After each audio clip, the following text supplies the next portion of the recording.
Alright, today we're talking about spark plugs and different types of magnetos. But first, today I went to the Oakmont Senior Parade, and I just wanted to congratulate Sarah, Curtis, Anthony, Miles, and Richard for graduating. Congratulations to the 5 of you. Underclassmen, if you have any friends who are graduating, make sure you wish them congratulations and wish them your best. It'll mean a lot to them. But, spark plugs, types of magnetos. So, as our book defines it, a spark plug is a device inserted into the combustion chamber of an engine that ignites the compressed air-fuel mixture. So this is the spark plug from one of our Briggs & Stratton engines, and this is the head. So, this threads in like that. So on the inside, that's all we see, the plug. But we have the important parts. Now, what are the parts of the spark plug?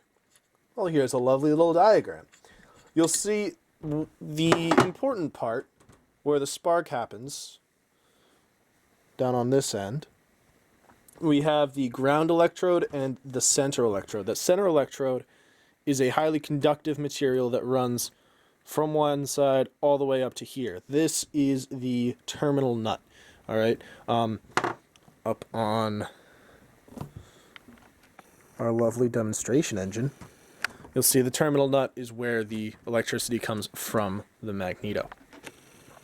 So there's the ground electrode and the center electrode. That runs all the way through. And then the terminal nut on the other side. This is a ceramic material, this white part. This is an insulator. So it keeps the actual spark and electricity running through the center conductor because you don't want it shorting out everywhere else. This right here, the thread is specific to the engine. There are standard sizes, but you want to make sure that you get the right thread for your right engine. There are a lot of different spark plugs for different applications. So I have 3 right here. This one is for the lawnmower. These 2 are both for chainsaws. They're for different chainsaws and different sizes, so you can see that the actual plugs are different. Although all spark plugs are going to do the same job, you have to make sure you get the right spark plug for the right job because they vary within the engine. All spark plugs are named in a certain way. Here's a lovely graphic right out of the book.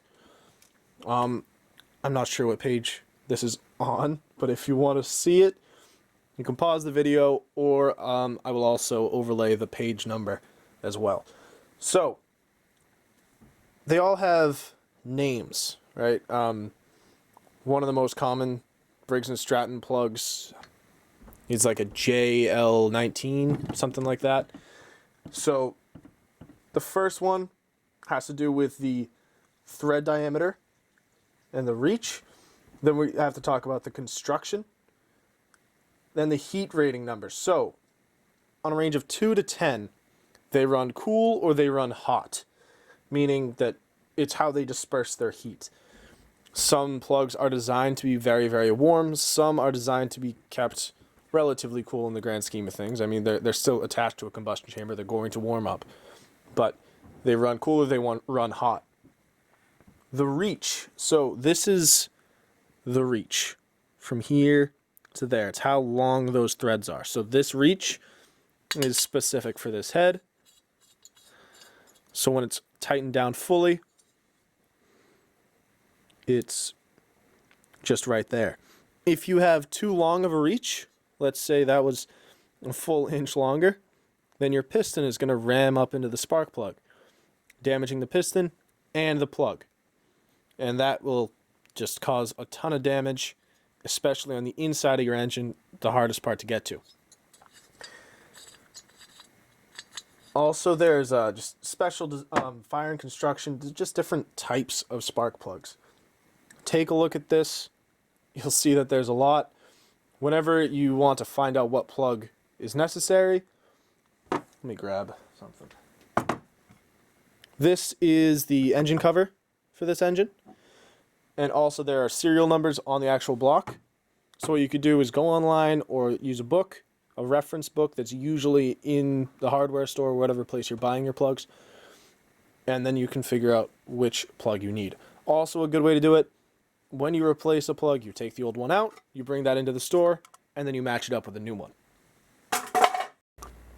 So it's the spring. You're ready to mow your lawn. You've taken your lawnmower out, and hopefully it started right up, but let's say it didn't. Okay, whenever you have an engine that doesn't start, you need to troubleshoot it. The three main things you're looking for troubleshooting an engine are air, fuel, and spark. If it doesn't have spark, nothing's going to work. So, one easy way to do that is to replace a spark plug. These are there's something called a wear item. They will wear down. They're not designed to last the entire lifespan of the engine. So, there's a few things that you want to pay attention to. This one is all blackened up because of carbon. There's carbon released when the air-fuel mixture ignites. So eventually, as this is used, you will see that blackening on there. So one thing you could do is just clean it. The wire brush.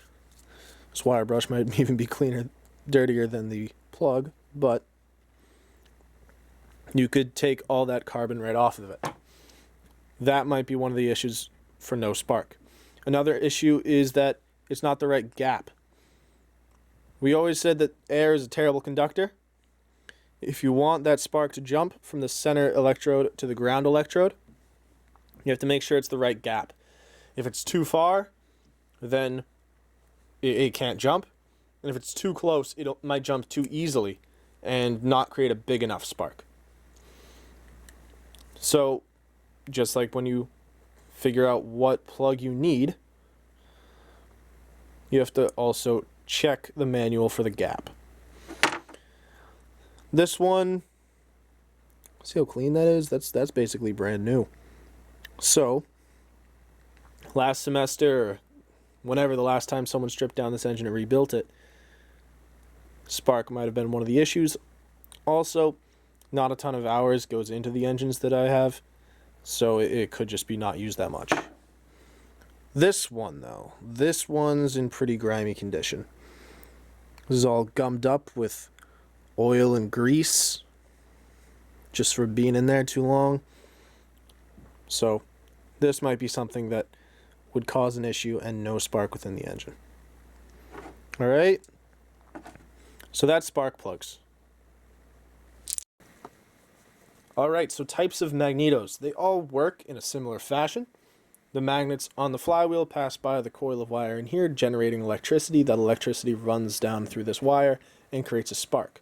But we only have ignition in one stroke, right, on that power stroke. So we don't need a constant spark going across this. We want to make sure that there's a spark when we need it, right? So the two main schools of magnetos are the old style conventional mechanical ones, and then the newer ones are called solid state. The old school, on the flywheel, there would be a little cam, a little switch that's literally switches on or off to let that electricity run through the wire. Kind of like if someone was standing by the light switch in a room, just flicking it on, off, on, off, on, off, on, off, just like that.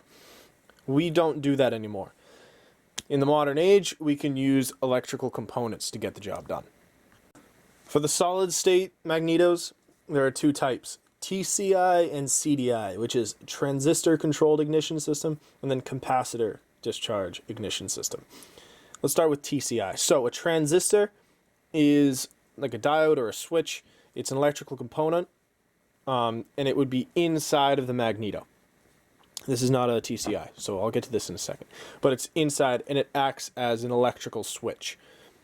Just like a mechanical has a little cam, and someone goes flicks on, flicks off, flicks on, flicks off. It's the same idea, except it's an electrical component. There are transistors everywhere on motherboards of computers, especially your phone, right? So think of it that way. It's inside of the magneto, and it's a little electrical switch that flicks it on and off. This is a CDI. This is a capacitor discharge ignition system. where have you seen a capacitor? Think of a disposable camera. I know we don't use them really at all anymore since everyone has a camera in their pocket on their phone. But those old school ones you might have bought at CVS where you have to wind it up. You click this, wind it up, and then your flash is good to go. That's a capacitor. The capacitor stores created electricity like a valve. It just holds it, and then when you're ready to go, it lets it all out very, very quickly. So that's what this does. It stores the electricity as it's being created, and then the capacitor, when the timing is correct, lets it go. Then it runs down the wire and jumps the gap on the plug. So those are the two main solid state types. TCI, transistor controlled ignition, and CDI, capacitor discharge system. We have a CDI on most small lawnmower engines.